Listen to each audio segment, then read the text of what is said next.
Miniature painting is one of those hobbies where we want to constantly strive to be better. And when you're surrounded by things like Instagram and YouTube videos showing you people painting top tier stuff, it can be really easy to get discouraged, feeling like maybe you're not improving as well as you should, or you're not where you should be after so long of painting. So today I'm going to talk to you about why that might be and some things you can do to improve your own perception of your own painting.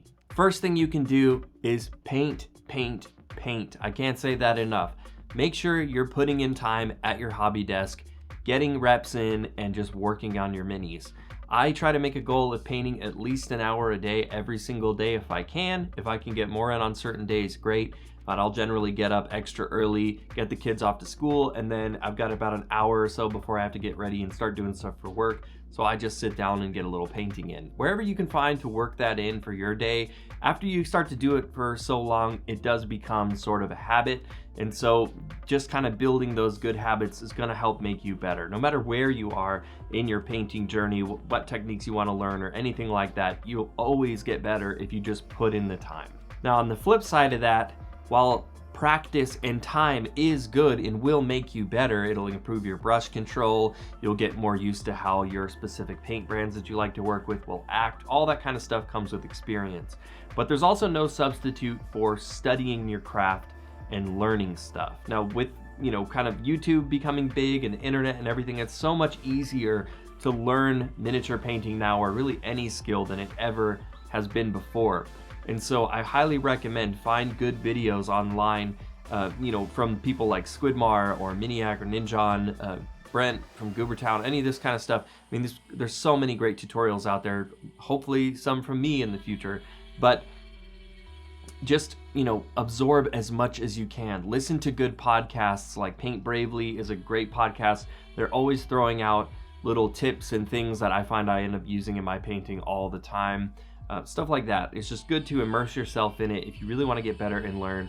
Studying and being able to take their years of experience, the things that they found that work well for them, and then put those into practice for yourself is going to save you a lot of trial and error. So, making sure that while it's good to put in the hours at your hobby desk, by studying and getting information like this, you're going to ensure that the hours you put behind your desk are also going to be going the right place.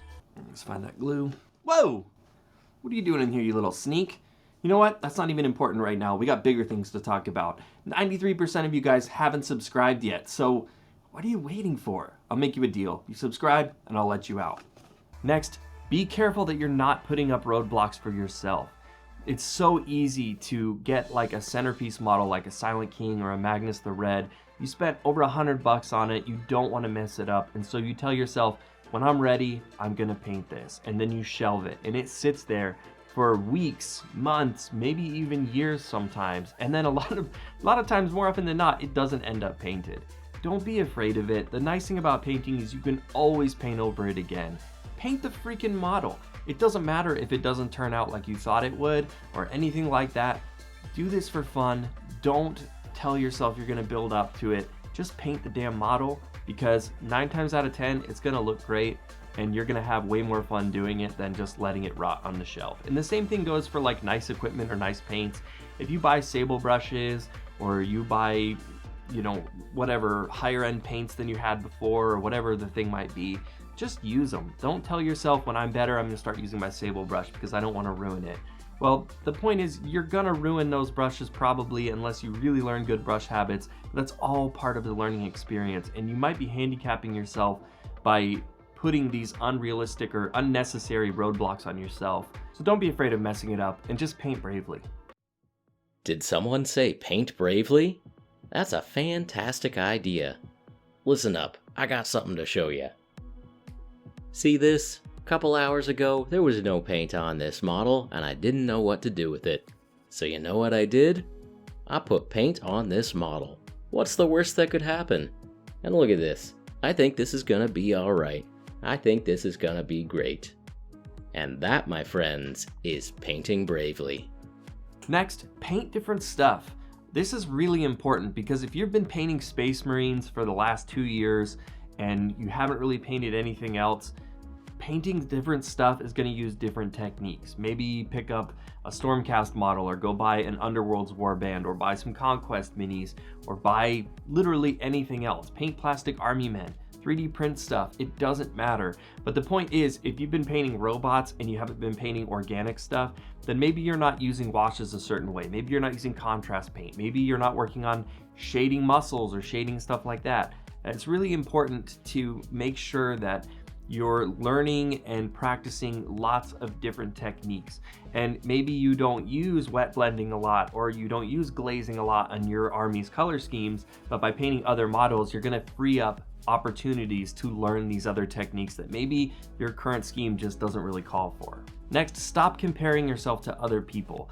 It's really easy, like I mentioned at the beginning of the video, to look at Instagram, to look at people like Emil from Squidmar. I'm a huge fan of his work, but I cannot achieve the kind of bright, colorful, contrasty painting that he does.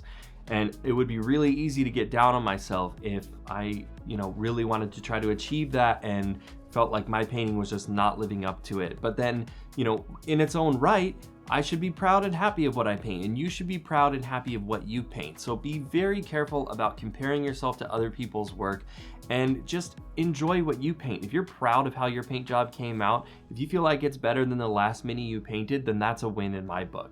Don't compare yourself to people like Craft World Studios or any of these amazing Golden Demon winners, all that kind of stuff, because that comes with its own time and people that put in tons of hours every single day painting at a professional level. And for you to compare yourself in your hobby to that is just unrealistic.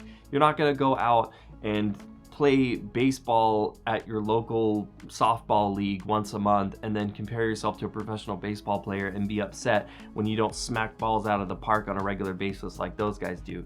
It's the same kind of thing here. It's not realistic, and it's an unhealthy thing to do to yourself. Look, at the end of the day, we're doing this hobby to have fun. So make sure that you're keeping fun at the forefront of it. Don't put too much pressure on yourself. If you find that you're just not enjoying it, or it's frustrating you, or whatever might be happening, take a break. There's plenty of other stuff that you could be doing, and just paint what you want to paint. Enjoy what you're painting. I can't stress this enough. This is supposed to be fun, and I hope that you're having fun doing it too.